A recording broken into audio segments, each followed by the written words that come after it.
How do you respond to critics who say the bodily resurrection of Jesus is not necessary? It is enough to believe that Jesus' spirit was raised from the dead.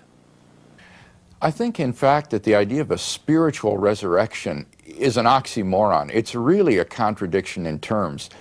I would challenge any critical scholar to explain to me clearly and carefully what the difference is between the resurrection of an immaterial, unextended, intangible, invisible body and the immortality of Jesus' soul.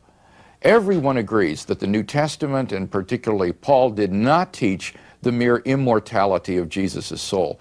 But I cannot understand for the life of me what the difference is between this supposed spiritual resurrection body and the simple idea of the immortality of the soul.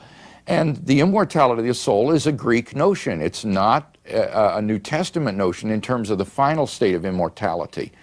And therefore, I think that the fact that so many people find themselves averse to this physicality of the resurrection is a sort of vestige of Greek philosophy. It's a hangover of the depreciation of the material body, the physical body, and a sort of longing for a spiritual, heavenly existence, the soul escaping from the prison house of the body, that is simply, I think, unbiblical. So I would say, in the first place, that the idea of a spiritual resurrection really cannot be sustained because it's not distinct from the immortality of Jesus' soul.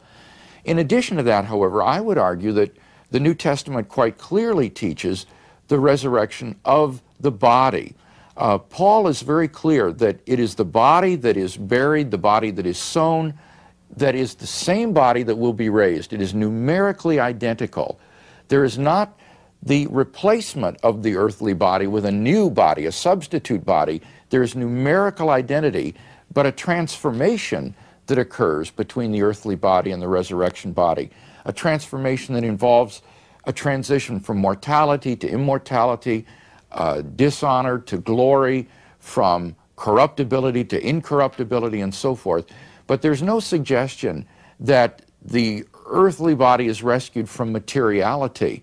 For Paul to talk about an unextended, invisible, intangible, immaterial body would simply be a contradiction in terms. So the very notion that Paul is talking about a resurrection body, I think, indicates the physicality of the resurrection state.